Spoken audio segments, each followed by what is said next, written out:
Welcome to PhD with Women on It Hack the Future. My name is Beata, and today's PhD Positivity Hack Delivered will be by our guest Rachel Kowert. Topic: how video games can be beneficial to your mental health. Episode 70 starts here. Let me remind you, this is a grassroots community that focuses on women on IT, an inclusive forum of women in technology, startups, and female leaders who are supported by men as well. And I bring heart to that hustle because empathy is my mojo. And empathy is critical when you're researcher on the uses and effects of digital games. I would like to mention a couple of interesting topics today. At the beginning, I would like to tell you that it's great news, everyone. There is a Google Startup School in India that will enable 10,000 startups in Tier 2 and Tier 3 cities. It's time for us to hack the future with Ada Developers Academy, a free Seattle coding school for women and gender diverse adults. Congratulations to Marina Wisnowska on becoming the second woman to win International Mathematics Union Fields Medal, a very esteemed award in the field of mathematics that is often compared to Nobel Prize. And we were celebrating Mathematics Day just last week, Mathematics 2.0. In today's episode, we are going to learn how video games can be beneficial to your mental health. Video games can be a cheap, accessible form of entertainment that can be enjoyed by everyone and can be beneficial to your mental health. It's easy to get sucked into the world of video games. What many people don't realize is that playing video games can also be great for your brain. Mental health issues can affect anyone at any time, but some people may find that playing video games can help them cope with their problems and feelings in a healthy way. Researchers from LERO, the Science Foundation Ireland Research Centre for Software, looked at earlier studies and found evidence that video games could help alleviate symptoms of depression, such as the loss of pleasure. For this Positivity Hack Delivered, we are joined by a world-renowned researcher on the uses and effects of digital games, Rachel Kowert, PhD. So it's a double PhD, 70, and our guest, PhD holder, is a research psychologist and the research director of Take This. She's also an award-winning author, has published a variety of books and scientific articles relating to the psychology of games and, more recently, the relationship between games and mental health specifically. In 2021, Dr. Kowert was chosen as a member of the Game Awards Future class, representing the best and brightest of the future of video games. She has been featured in various media outlets, including NPR, the Washington Post, the Wall Street Journal, the Atlantic, Wired, and the list goes on and on. So, Rachel, tell us, where in the world are you today? I am at home in Ottawa, Canada.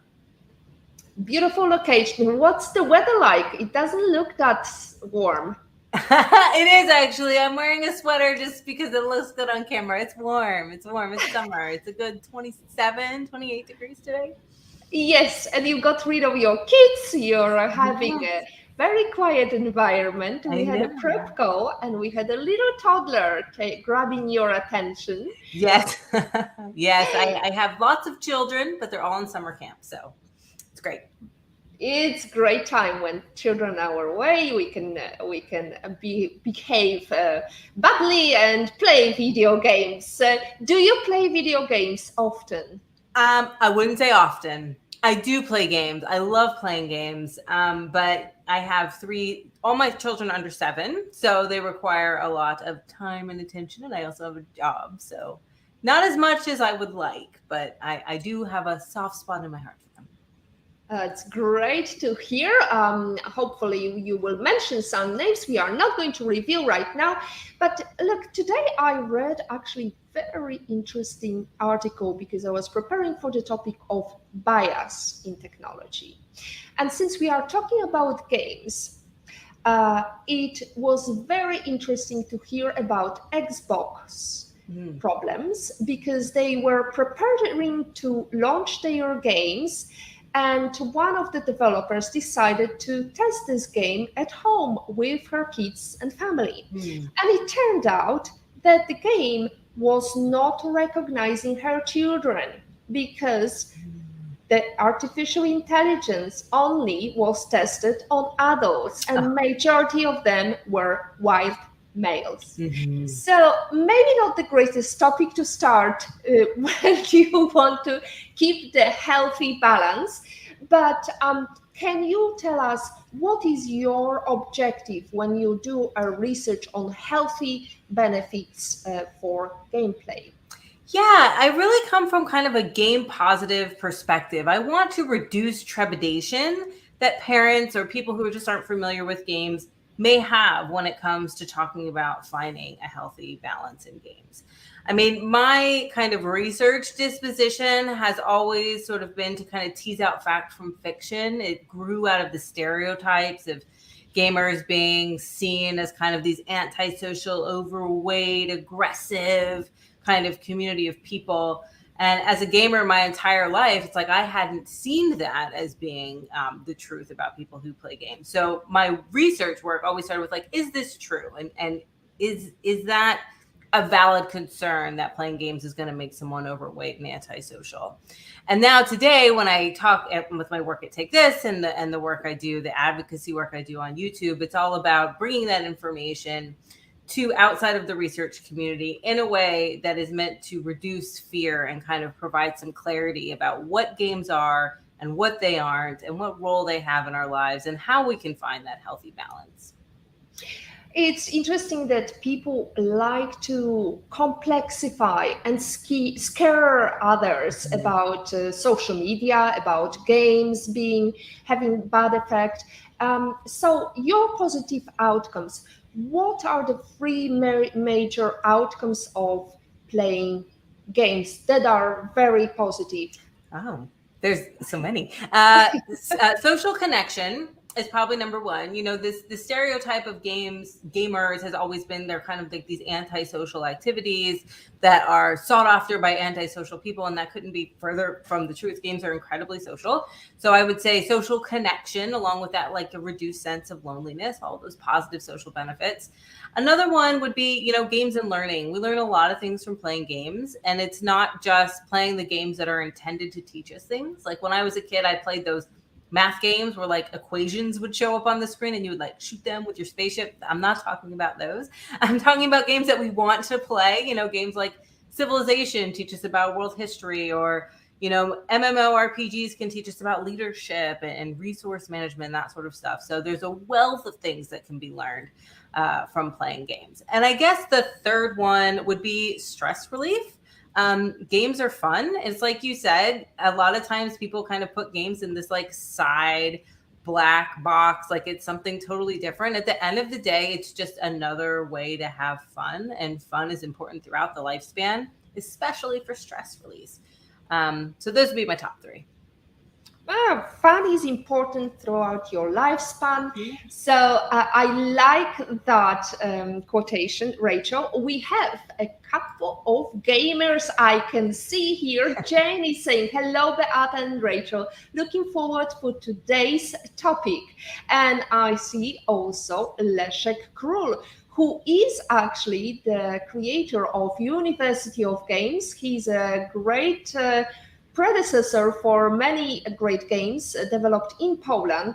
He used to be part of our mentors network back in Poland, and he's also the co-founder of my company, Hansea Tech. Great to hear, Leszek. I am looking forward, and Jane, bring your questions, or just start with telling us what's your favorite game. Absolutely good. What's your favorite game, Rachel? My favorite game ever would be Final Fantasy VI. I love role-playing games where you can just kind of get lost in a character and experience some kind of like fantastical world. My favorite game at the moment is Pokemon Go. And we talked about this before because I play it with my 7-year-old and she loves it. What about you? Well, it used to be Pokemon Go. Now because I am trying to kind of limit myself to from the addiction, I'm trying to play different games that actually help with my memory. So that's more kind of, okay, I better stop that because it's too addictive. Something that is boring enough not to hook me into it, but also quite motivating because I know the outcome is good for my brain and good for my health. So we talked about the impact of games in children and also adults, how they can be beneficial. One of the things I want to ask you is, how do you keep the healthy balance? Is there a way to keep the healthy balance between being addicted but also knowing not to overstep the boundaries on not playing more than half a day? Yeah, I mean, it is a balance, which I think is the key word, and it's not necessarily about a specific time limit. It's about the way that games are being used in your daily life. So it's summer now here. My children happen to be at camp this week, but when they're not at camp, my 7-year-old loves Minecraft, and she's definitely playing more Minecraft during the day than she was, say, during the school year. But for me, it's like, okay, she has more free time. She's playing with her friends across the street. Her cousins are playing with her. It's a real social kind of interactive activity for her. And that's great. Do I still limit it? Yes. You don't want, too much eye strain or, too much sedentary activities. But it's about the balance. So is she also playing across the street? Is she also going swimming? Is she also sleeping enough? So I think that you just have to think, what role is it playing? And if it's playing a role that is becoming problematic in your life, if it's overtaking all other activities that you're doing, then maybe it's time to step back and think about, okay, what is actually being fulfilled by playing these games? And maybe I should see if I can seek that in other areas of my life. We have comment from Jane, currently loving farming games, Harvest Moon or Stardew Valley. Love both of those. So let me go into your private life. Do you have to check all the games to be able to provide the best research? I at least watch a playthrough, yes. Oh, wow, that's amazing. I don't play them all. But like just yesterday, I was watching like a walkthrough of Psychonauts 2, for instance, to catch up on that. Okay, so you watch like PewDiePie playing something just to get the feel? Yeah, you go on Twitch, see what people are playing, see what they're doing. Yeah, exactly. Oh my goodness, I feel so old, Rachel, now. Anyway, my 22 years old daughter, when she was very young, I have to tell you, this is a story that was really heartbreaking. She got hooked into this one game that you play and then you get some rewards for playing, and the more hours you played, the more rewards you got. And there was a community behind it. And it turned out that somebody stole her password, tricked her into giving the password. And I kid you not, I've never seen so devastated kid. I mean, she was crying her eyes out because she lost access and somebody was so malicious. And I had to explain to her that this is just a game and this is nothing to be so upset about. But it was easy for me to tell her, being an adult. How do you cope with your kid who's so addicted that feels like the world is crashing down when something's not going right in the virtual world? Yeah, it's difficult, I think. And I think, again, it goes back to understanding what role that the game is playing. Because if the virtual world is somebody's social space, where they feel a sense of social freedom and where they are able to connect with people who they feel connected to, if maybe they don't, in their immediate space, or if they've, invested a lot of time and effort and energy, into their Stardew Valley farm, which I have. I know that takes a lot of hours. And all of a sudden it's gone. I mean, those emotions are real. I want to bring up a study, which I like to quote. It's not my own, but it's one of my favorite research studies of the last decade. And it was looking at how people felt and experienced the emotions of the death of a fictional character. So this was about Jon Snow in Game of Thrones. And after Jon Snow died in Game of Thrones, they tracked the words that people were using to describe the emotions that they were feeling. And what they found is that people were expressing the same stages of grief that you express when you lose an actual loved one, like anger, despair, regret, like the same stages of grief. And it's like we have these real emotional connections, even if they are fictional world, even if they are virtual worlds. Emotionally, they're not necessarily fictional to us. So I would just say it's easy to see how it's like, oh, well, it's not like in the real world, like it's not, impacting your ability to have a safe place to live or something to eat. But those emotions that they're feeling are very real. So for somebody who is a creator of games, and I'm sorry if I'm jumping from one topic to the other topic, but for those who are creators of games, what would be your advice how to create a game that has got positive effect on your brain? Yeah, that's a big question. I would say definitely consult with mental health professionals, consult with psychologists. There are a lot of us who do consulting within the games industry. If you're interested in kind of avoiding what I would call the dark patterns, or actually Dr. Celia Hodent would call them dark patterns. And she's done a whole lot of work on kind of user research and user design that maybe isn't so positive on the people who are playing them and how to avoid those so the outcomes are more positive versus negative. So there are a lot of things to consider, and there's a lot of information and resources out there. So I would just say make sure you're not doing active harm. And if you're wondering, there's lots of consultants out there that you could reach out to.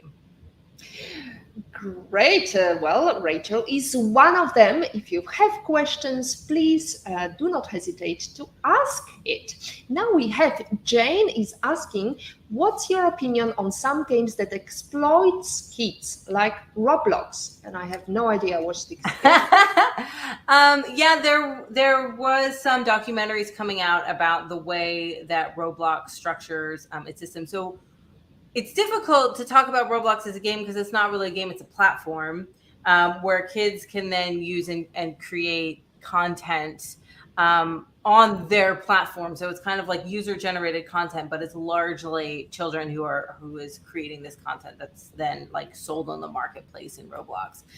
I mean, for me, if you do not want your children participating in those kinds of spaces, I think the onus is largely on the parents to prohibit their children from participating in those kinds of spaces. Like for me, my daughter loves Minecraft. I do not let my daughter participate in public Minecraft servers, but I let her have her own private server where we're very clear on who is there and who she's engaging with and who she's interacting with. So I think that for those kinds of environments, if you don't feel comfortable or if it doesn't seem right to you or doesn't sit right with you, for your kids to be engaging in it, it's best for the parents to take the lead in prohibiting that space, because they'll always be there. There'll always be different spaces available, some that you like and some that you don't. And as long as we educate ourselves on what they are and how we can keep our kids, if we want to keep them on them or off them, I think that's up to us.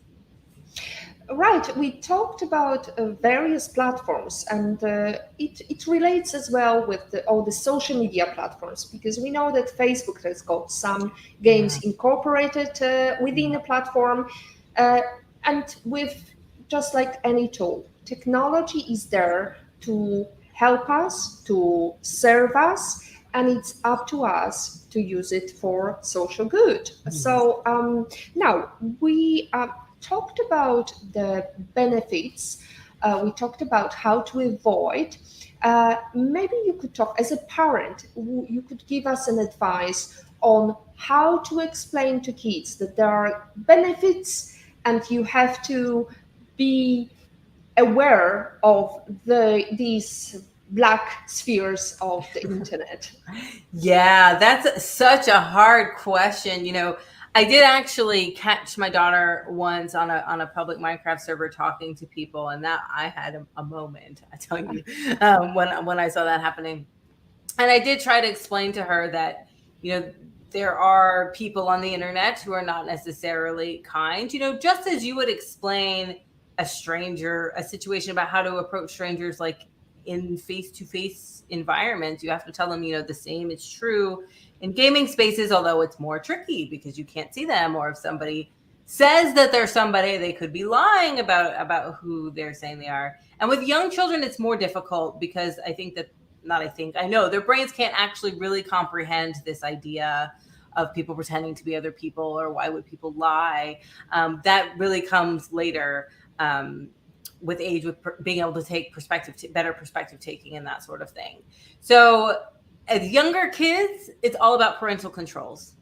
It's all about limiting their access to the spaces they can go. It's all about limiting the access to age appropriate content. It's about limiting their access to be able to spend money. Don't let them spend your money. They'll buy all the loot boxes. They have no impulse control when they're younger.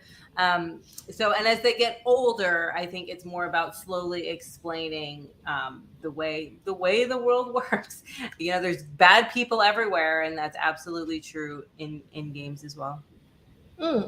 We can talk about actually a very good book proposal that you launched on Kickstarter.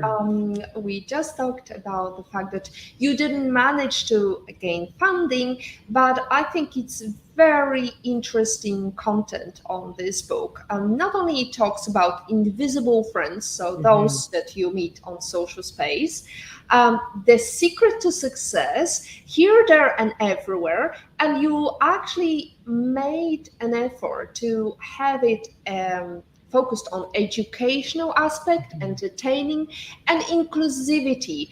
Tell us, why do you think these are important parts of the book? Yeah, it's so important for people to see themselves as the center of their own stories.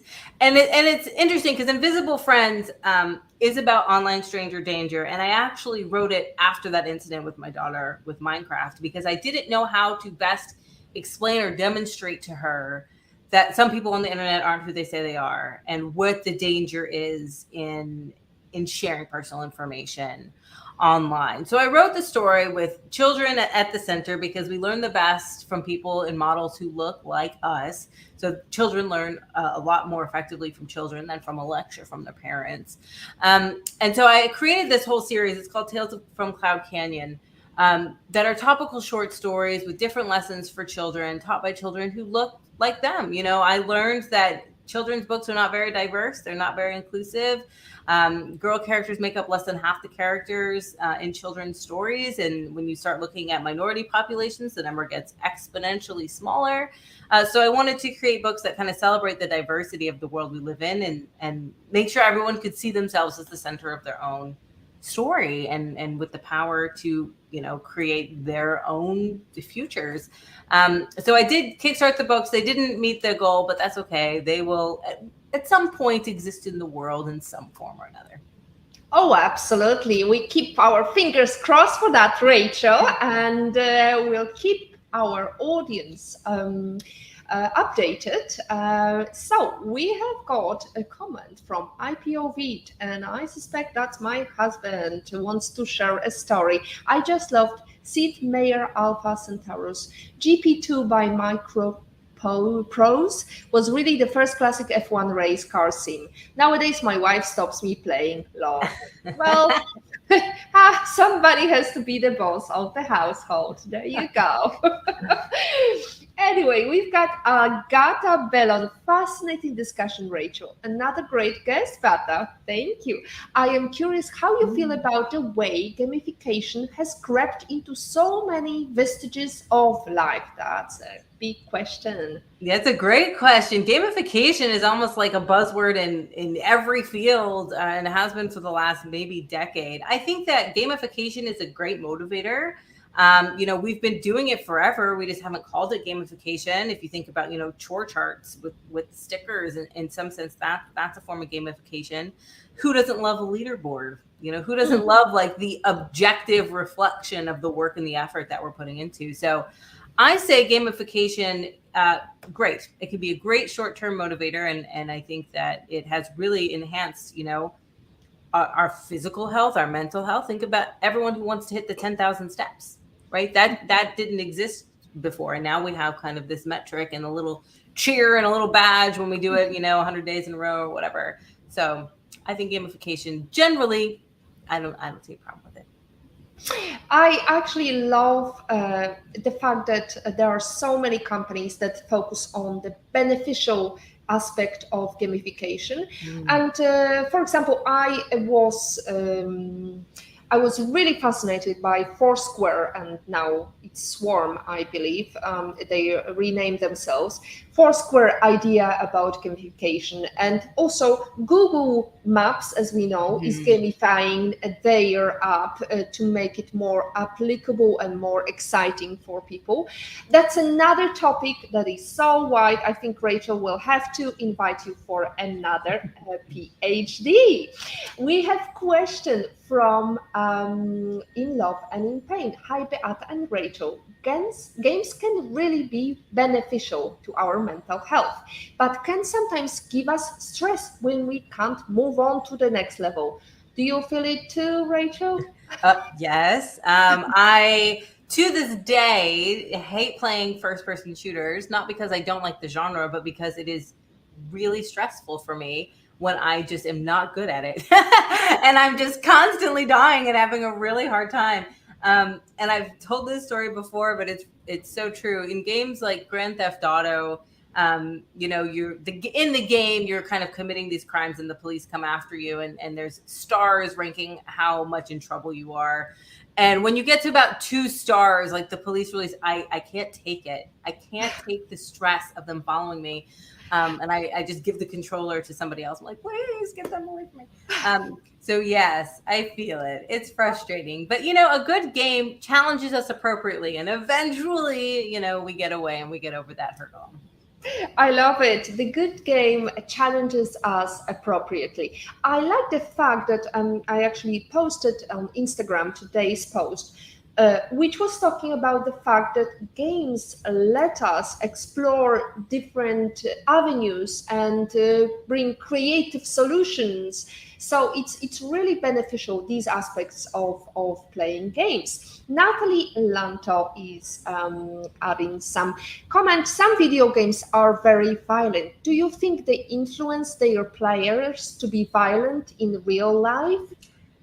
The research says no.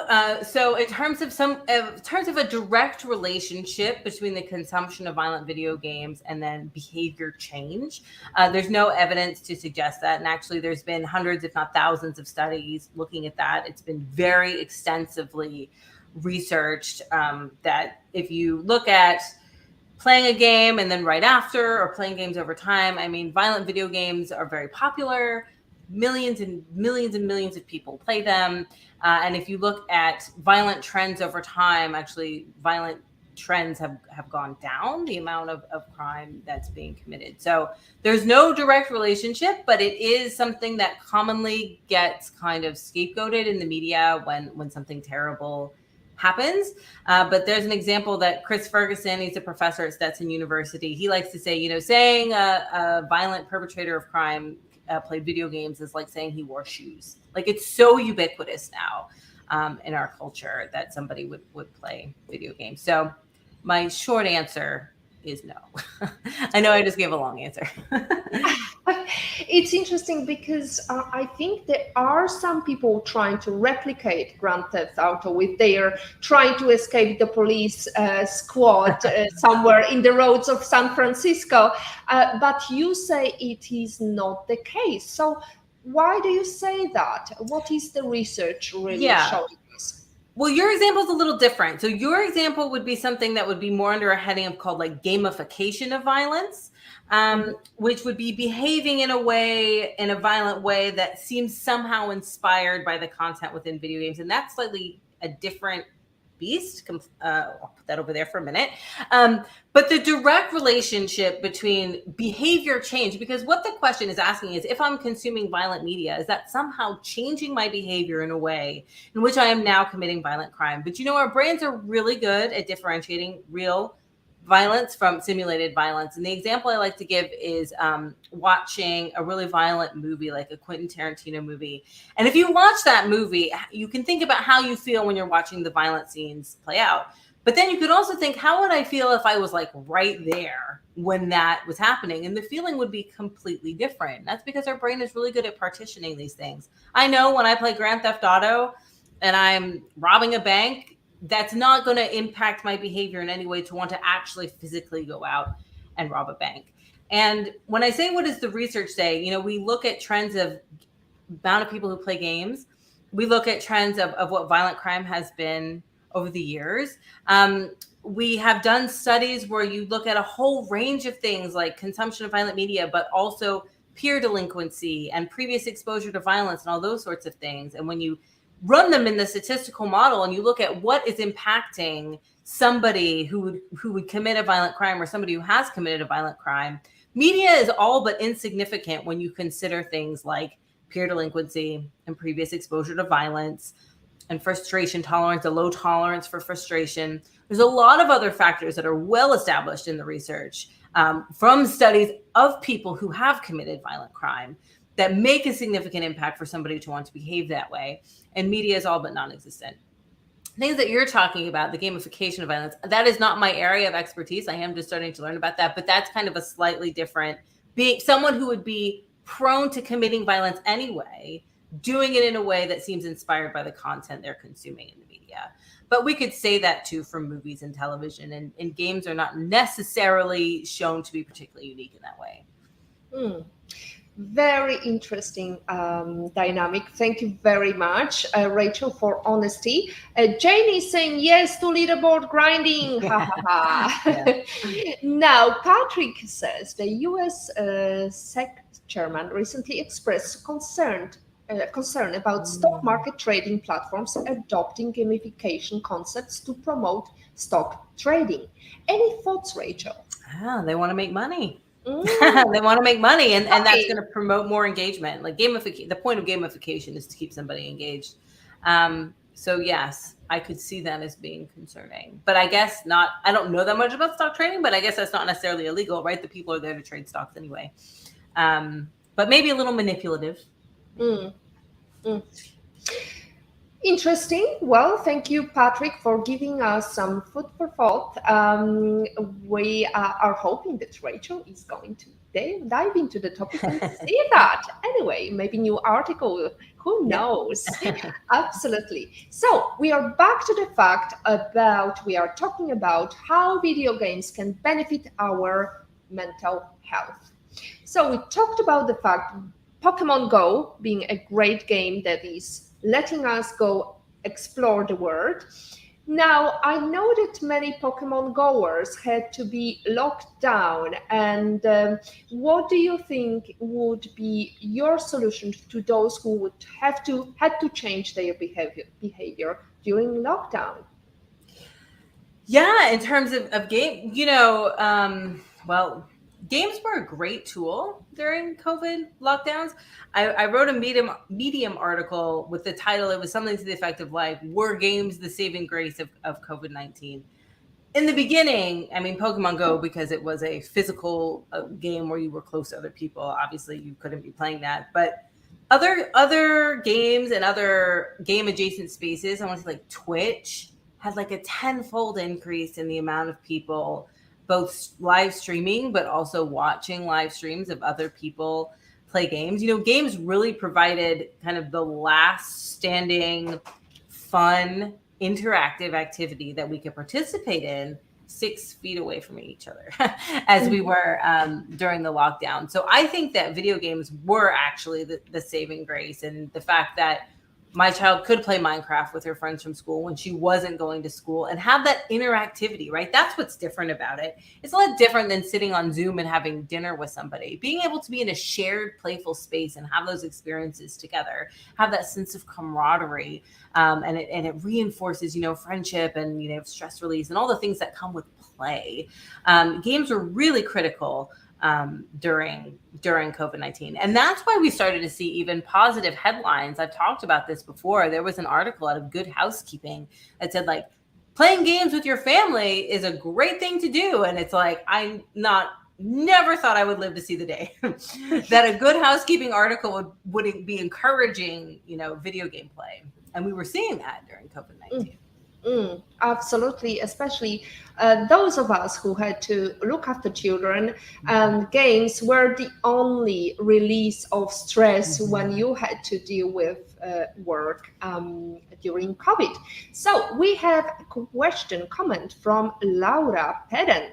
I have been doing some mindset research on exactly that point, the pressure of failing in computer games comparing to failing in real life problems. What's your take on that, Rachel? Yeah, there's a book called Video Games and Wellbeing, and I published it in 2020, and that book focused completely on the positive things you can learn from games. And one of those things is persistence through failure. So failing in computer games is great because there's very few, if any, real world repercussions to failing. And if we fail in the game and we continue to try and persist, what we learn is new creative ways of thinking. We adjust our frustration tolerance. We learn new strategies. We become creative. We become persistent. And those skills that we're learning in the games can and do transfer into our real world. So failing in games, frustrating, but also a very good learning experience and something that can benefit us in all areas of our life.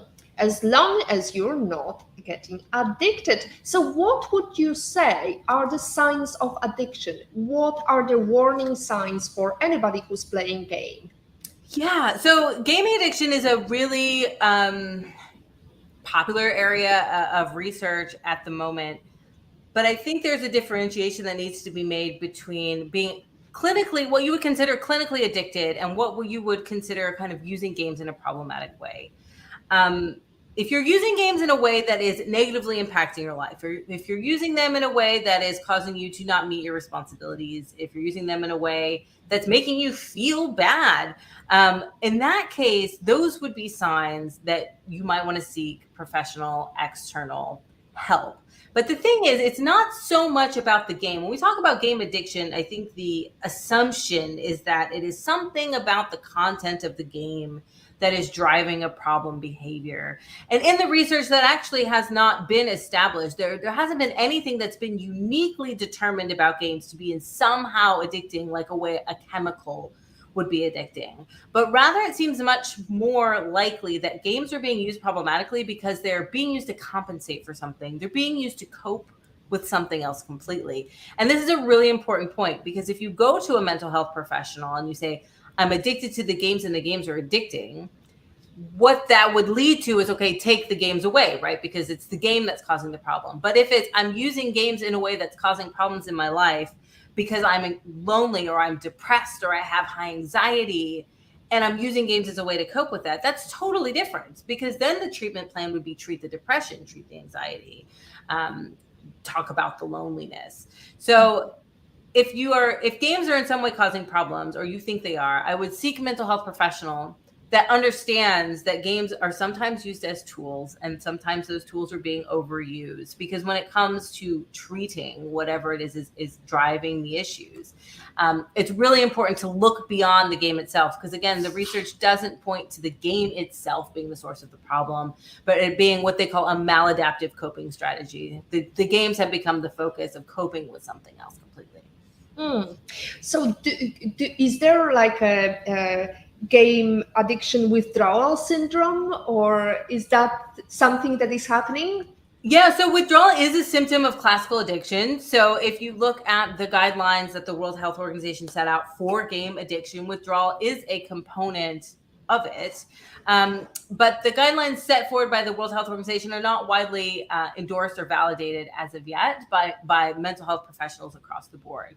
So if somebody is experiencing distress because they're unable to play their games, that would be a classic sign of withdrawal. But again, it might be because the games are their social outlet, or the games are the only place where they feel that they're accomplishing something, or the only place they feel free to make their own decisions, or things like that. It's not necessarily because one game is particularly good at like sucking somebody in that another game. Well, I guess after this show, I am going to ask my husband what is his game compensating for. That's an interesting topic. Now we have Anurati Srivastra. So if consumption of violent media does not have any impact on human beings and their behaviors, what do you think about the consumption of empathy games? Would it translate to real life empathy? So I don't think it's one for one. The consumption of violent video games, the argument is that I would consume this media and then behave in a way that is completely different to how I would have behaved had I not consumed the media. Empathy is something that most humans are capable of understanding and expressing. And if they have a desire to be a human that connects with other humans and has, social relationships, empathy is a core component of that. So I think that it is a different situation when you talk about the consumption of games that are meant to help you learn perspective taking, for instance. I think that games actually are really good at facilitating our understanding of empathy and perspective taking. And that has been validated in the research. We do see that if you play games that expose you to different thoughts and ideas and people of different backgrounds that you haven't necessarily engaged with, it can increase your ability to take on those different perspectives. Or if you embody an avatar that has a different perspective, it's kind of like Dungeons and Dragons. If you create a character that comes from a different background than you, it gives you the ability to kind of walk in their shoes, and that teaches you empathy. So I think it's not a one for one, and the research does not point to violent media changing our behavior, but it does point to empathy games translating to real world increases and improvements in perspective taking. So I've always kind of been like, follow the numbers. The numbers say empathy, yes, violence, no. Right. I wanted to segue into the topic that Melinda Gates talked about, which is basically women were more present in technology before the games were created that were more combative, more shoot them all. Because if you will look at the original, games that were all about eating, little mechanism in a maze somewhere, they were non-violent and they were non-descriptive. They were not protruding to be male or female. So what would you say is the best outcome for these companies who are creating game to be most inclusive, to create this inclusive environment for girls and boys? Yeah, the video game industry is not super inclusive, like historically and generally speaking. There's a report that comes out, the Developer Satisfaction Survey. It's published by the IGDA every year. And in it, they break down even like what is the number of females that are reporting, what is the number of people from minority backgrounds, all across the spectrum, across the gaming industry. And it's pretty well skewed to the Caucasian male. So for me, my advice would be to diversify the workforce, and particularly the people who are in positions of power, because you have to be more than half of a room to have your voice heard, or you have to be the person in power. So if you just hire what they call like a token female or a token LGBTQIA person, that is not going to have any sort of significant impact on the room. So it's about hiring diverse voices in positions of leadership, and also hiring more people of diverse backgrounds in your workforce. Beautiful answer. It applies to gaming industry. It applies throughout all the factors of life and especially business. Now, let's talk about Rachel's advice for career change for all the females who want to be on top of the industry. What would you say are your Wow. 5 advices to women who want to progress in technology? Yes. Thankfully, you gave me this question ahead of time so I could think about it. It was, what are the top 5, soft skills for females in the industry? And it was hard to narrow it down. But I think number 1 would be networking. I found for me, it is almost more who you know than what you know. You can be the smartest person in the room, but they're still not inviting you into the room if you don't know somebody, to invite you in the room. So I would say talk to everybody would be number 1. Number 2, developing 21st century communication skills. I think that it's not often emphasized how important it is to be able to communicate yourself via an email effectively without sounding curt or rude or wrong or whatever it might be. So I think learning to communicate your ideas without nonverbal cues is really important. Number 3, I would say public speaking. Public speaking is so daunting, but a lot of it is required. And the more you do it, the easier it is. Number 4, time management. Learn to love your digital calendar. Schedule everything, even time off. Self-care is real important. This didn't make the list, but it should have. It's important to even schedule, Rachel's lunch so nobody books you in. And last but not least, and I think this is very important, especially for women, because research has shown women take so much more of the admin jobs and the unpaid work. Say no. If it is not absolutely yes, I would love to do that, like I thought when you invited me to come here. If it's not that, it's a no. If it's the middle of the road, it's a no. You don't have time for it. No.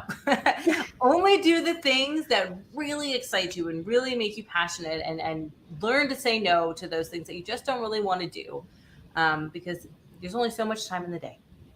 Oh, absolutely. As you mentioned, females are not appreciated for taking over the work. And there is actually a research that shows that women are paid less for doing more work than their male counterparts. No. Yep. There you go. So I love these soft skills, these tips from Rachel. Now, none of us are able to achieve success without some help along the way.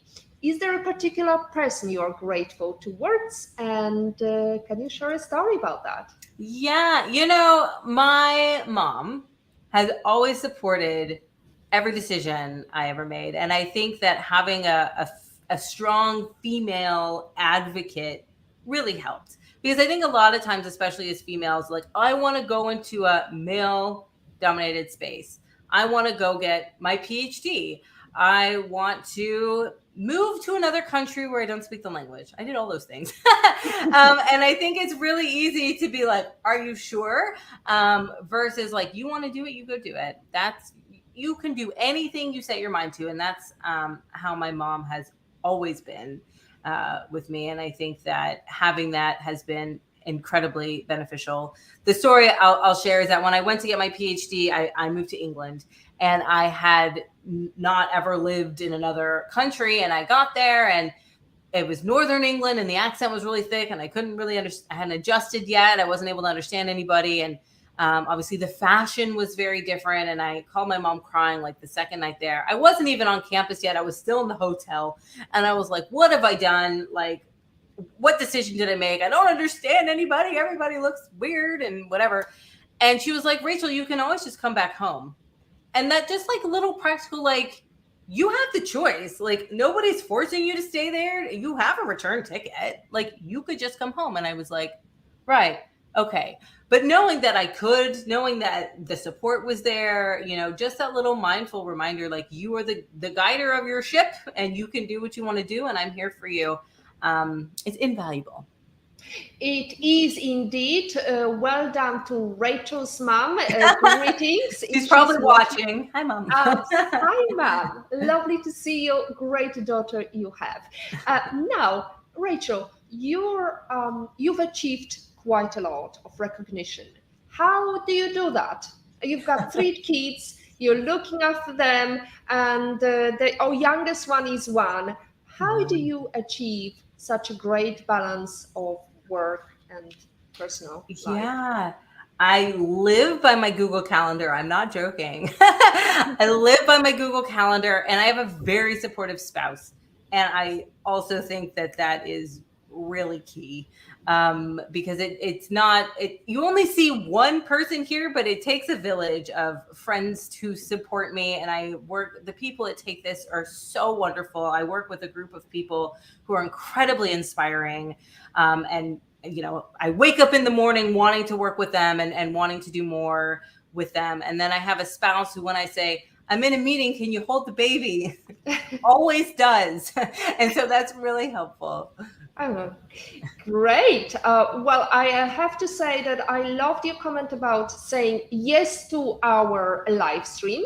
Now, I like to always ask at the end of the show a question about imagine the pandemic and lockdowns are over. Who would you invite to have private breakfast with, and where would you go to? You see, I love this question, and I want so desperately to say Henry Cavill, but I know that's not the answer you want. So I'm gonna say, the pandemic has kept me away from networking in a physical space with the other people I do research with. And there is nothing more inspiring than being in a close physical proximity with people who like nerd out on the same stuff as you. So if I was to go anywhere, I have a colleague in Austin in the University of Texas. I'm originally from Austin. So I would love to go down there. I would love to have lunch. His name is Professor Bill Swan. He's at the University of Texas.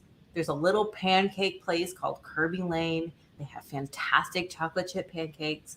And I would go have lunch and talk about research and science and eat pancakes. That's what I would do. I love that answer. I love pancakes. I hope I can invite you and tempt you with some pancakes someday. Absolutely. I love networking too. And speaking of networking, what could be a better episode than to watch Building the Success Networks You Need with Kelly Howie, who is actually a world author of Success Networks You Need. Rachel, it's been a great journey. I want to ask you about the book that you would choose, thinking, well, I wish I would read it before I started my career. Yes, there's a great little book called, I want to get it right, Are We All Scientific Experts Now? It's by Henry Collins. It's a short little book from 2014, but it was very ahead of its time. And it's all about discussing, how are we all experts on global pandemics and vaccines and international politics? Like, how come we all feel like we're experts now? Because I think for me in my PhD journey, it would have really helped me overcome my imposter syndrome, because I am the literal expert of my specific niche area, but constantly feel like I'm not. All PhD students have this imposter syndrome, or even researchers. You don't have to be a student. So I think that book would have really awoken that, it's a universal experience. And if you're studying a PhD, if you are an expert on your particular thing, despite the fact that everybody feels like they're an expert on everything. Absolutely. We had some experts on pandemic. Now we have experts on, I don't know. Anyway, I have to tell you that I actually like the fact that not only it correlates with the discussion I had with Beata Green. She's going to be our future guest in a couple of weeks' time. And she talked about the fact that she was speaking on the line, and she hated it, and she talked about it openly. She made a post on LinkedIn and she said, I was crap. And actually, I told her, it's not about perfection, it's about progress. And progress can make you an expert. And I think it's a great quotation to apply here. Yeah, definitely. Good. Rachel, speaking of quotations, what is your number one life lesson quote? Yes. Thank you for asking. So I love this quote and I love sharing it. The opposite of play isn't work. The opposite of play is depression. And this is a quote from Dr. Stuart Brown from the National Institute of Play. And I think it really goes towards fostering this idea of play is important.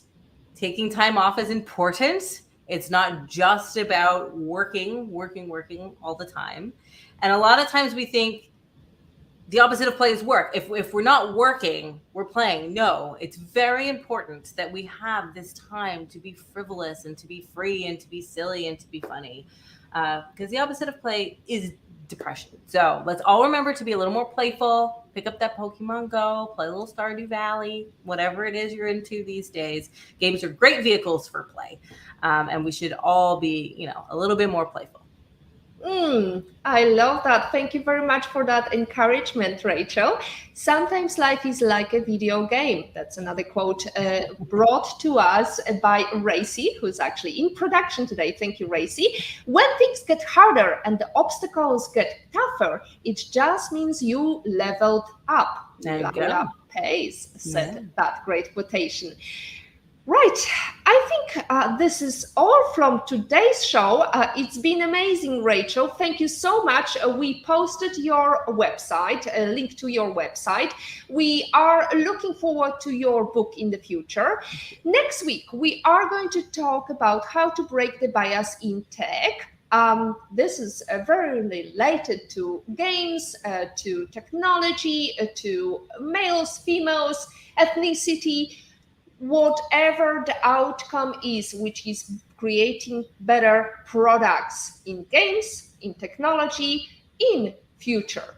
Rachel, thank you very much for your great and very lively discussion. I would like to also thank to Jane, Alessia Król, Patrick Young, Agata Bellon, In Love and in Pain, Natalie Lanto, Laura Peden, and Anurati Srivastava.